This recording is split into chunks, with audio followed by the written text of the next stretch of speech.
বীরবলের গল্প আলো ছায়া।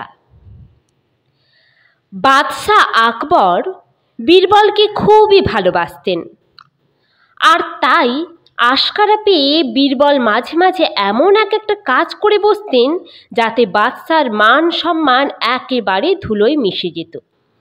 এর ফলে সেই রকম অবস্থায় বাদশাহ তাঁকে প্রাসাদ থেকে তাড়িয়ে দিতেন এবং আদেশ দিতেন তাঁকে যেন প্রাসাদে ঢুকতে দেওয়া না হয়।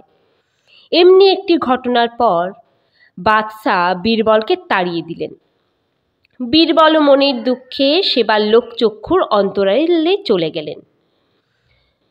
কয়েকদিন পরই বীরবলের খোঁজ করলেন বাদশাহ, কিন্তু কেউ বীরবলের খোঁজ দিতে পারল না। কেউ তাঁকে রাজধানীতে দেখেনি। বাদশাহ তাঁর পাত্র মিত্র এবং রাজপ্রতিনিধিদের বললেন, বীরবলকে যে করেই হোক খুঁজে আনতে। কোনো খবরই যখন পাওয়া গেল না, তখন বাদশাহ বুদ্ধি করে এমন এক আদেশ প্রচার করলেন যে রাজ্যের সব লোক থরহরি কম্পমান। আদেশটি হলো 10 দিনের মধ্যে রাজ্যের সকল লোককে আলো ছায়ার মধ্যে এসে বাদশার সঙ্গে দেখা করতে হবে। যে দেখা করবে না তার হবে শাস্তি, আর যে দেখা করবে সে পাবে পুরস্কার। রাজ্যের কেউ বাদশার এই আদেশ পালন করতে এগিয়ে এলো না। এদিকে 10 দিন উত্তীর্ণ প্রায়। কেউই বুঝতেই পারছে না বাদশাহ কি বলতে চাইছেন। বাদশাও চিন্তিত হয়ে পড়লেন। বাদশার আদেশের নড়চড় হওয়ার নয়। কথায় বলে, হাকিম নড়ে তো হুকুম নড়ে না।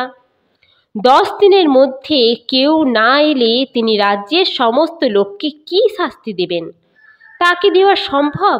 আর দিলে তো বাদশার এমন সুনাম আর মান সম্মানের কিছুই থাকবে না। এমনি সময় দেখা গেল কয়েকজন লোক খাটিয়া মাথায় করে প্রাসাদের দিকে আসছে। তারা এসে উপস্থিত হলো সভাগৃহে, খাটিয়ার আলো ছায়ায়। এই দৃশ্য দেখে বাদশার মুখ উজ্জ্বল হয়ে উঠল। তিনি বুঝলেন এ বুদ্ধি বীরবলের ছাড়া আর কারো নয়। এবার বীরবলের নিশ্চয়ই সন্ধান পাওয়া যাবে। বাদশাহ বললেন, তোমাদের এ বুদ্ধি কে দিয়েছে? সত্যি করে বলো তো। তাদের মধ্যে একজন হাত জোড়ো করে বলল, জাহাপনা, এ বুদ্ধি বীরবলই আমাদের দিয়েছেন। তখন বাদশাহ তাদের পুরস্কৃত করলেন ও মন্ত্রীকে আদেশ দিলেন এদের সঙ্গে গিয়ে বীরবলকে যেন তার সামনে নিয়ে আসার জন্য।